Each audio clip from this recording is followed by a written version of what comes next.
Hey guys, I'm back and we're going to talk about, do you really need to take hormones when you get older? Okay.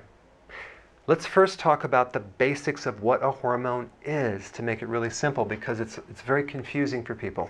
Some people make it confusing, but it's very simple. You have the gland. The purpose of the gland is to make hormones. Hormones are communications. They're messages. They're instructions that tell the body what to do, and it travels through the blood. So we have the gland, makes the communication.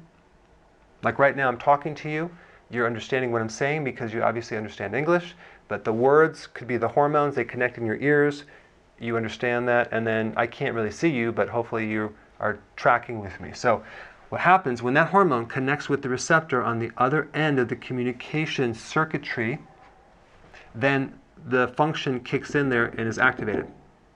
And then the feedback loop comes back around here, telling the gland that that function was complied with, and then the gland can stop producing that hormone. So we have this on-off switch going on. So the endocrine system is a superior communication system composing of glands and hormones and the coordination thereof. Okay? So you end up with low testosterone, low thyroid hormone, low estrogen, low growth hormone, and you're thinking, wow, I'm just going to take some bioidentical hormones because I don't have enough because I'm getting older, right? Well, the problem is there's side effects.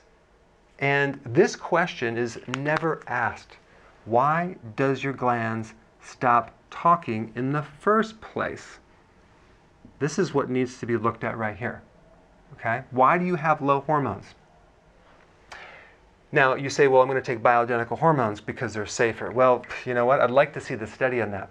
There are no studies that I know of, unless you show me, that compare bioidentical hormones, like the risks, versus synthetic hormones. And we know that synthetic hormones have major risk problems. There might be some studies, but I've never seen any. So the point is that when you take hormones, it comes with a package, because you bypass your body's normal production and you make your body dependent on that hormone, okay, with a bunch of other side effects. And there's just not a lot of data known about taking hormones and what it does with the complexities of the interactions with your own hormones. So it's an area of unknown, okay? So let's just take a look at what could possibly stop your gland from talking, all right? You have counter hormones that oppose your hormones. So you have, like, insulin, estrogen, and cortisol are the big three hormones that can nullify and block other hormones. They have like dominating power. They can block the fat-burning hormones, for example. They can interfere with testosterone. Let's talk about insulin for a second. Insulin can increase androgens in women. That's like the male hormone. And that's why they can get a condition called PCOS, polycystic ovarian syndrome, when they get facial hair and they get hair loss, they get a deeper voice. But in men, it can lower testosterone. Okay, so low T, because they have high levels of insulin. But you can also, in men, you can have high levels of estrogen from consuming a lot of the chemicals in the environment, which can then block the receptor part right here.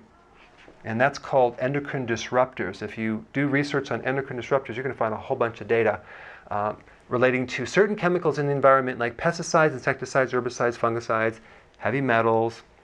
Even if you look up a book called Toxicology, the Study of Poisons, it'll list tons and tons of research on the effects from endocrine disruptors and how it can affect your hormones in a big way. So let's say you consume regular foods that are GMO and you're exposed to an herbicide like glyphosate that's Roundup Ready, for example. That's going to affect your cells, and it can give you estrogen effects, okay, in men and women as well. So because of the amount of chemicals that are in our environment and the complexity of our own hormones, there's all sorts of things that can happen. You can actually have the gland enlarge, it can shrink, you can have all sorts of effects down here where certain hormones don't work. You can have a whole series of reactions that occur down the road that don't happen right away. They might take 13 years to develop. Okay, then you have junk food, okay, or alcohol, for example, that destroys the liver. And it starts developing a fatty liver. So if you have a gut, chances are you have a fatty liver. And if you have a fatty liver, you're not going to have the full capacity of liver function. And the liver is needed, especially to regulate a lot of these hormones, to act as a buffer and a reserve, and even the production of certain hormones. So it's very, very important, especially in growth hormone, which is the anti-aging hormone. And growth hormone works with testosterone. And then you have the thyroid hormone, which works through the liver. So if that liver is damaged, that could be the reason why you have low thyroid hormones, okay? And lastly, you have statins, which are drugs that block the body's ability to make cholesterol. Cholesterol is the precursor, it's the raw material that makes a lot of these hormones. So that's why one of the big side effects when you take statins, like Lipitor for example, is severe muscle pain, muscle achiness, destruction of the muscles. That's because it blocks the hormones, and then you start getting more inflammation. You don't have the testosterone now to build muscle tissue, and you start having all sorts of inability to develop muscle mass and a lot of pain as well. Now the big question is, what do you do?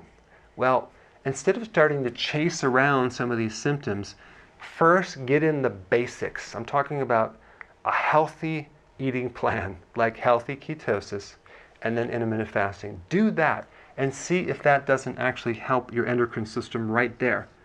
Chances are it will. But you also want to make sure that you consume a lot of cruciferous vegetables to clean up these endocrine disruptors and help your liver as well, okay? The other thing that you can do is search out a high quality glandular supplement, okay? Make sure it's grass-fed to support whatever gland that is not producing or not working in your body. All right, so thanks for watching, and I will see you in the next video. Hey, I appreciate your attention, and if you're enjoying these videos, go ahead and subscribe, and I will definitely keep you updated on future events, live events, and webinars that we're going to do very soon.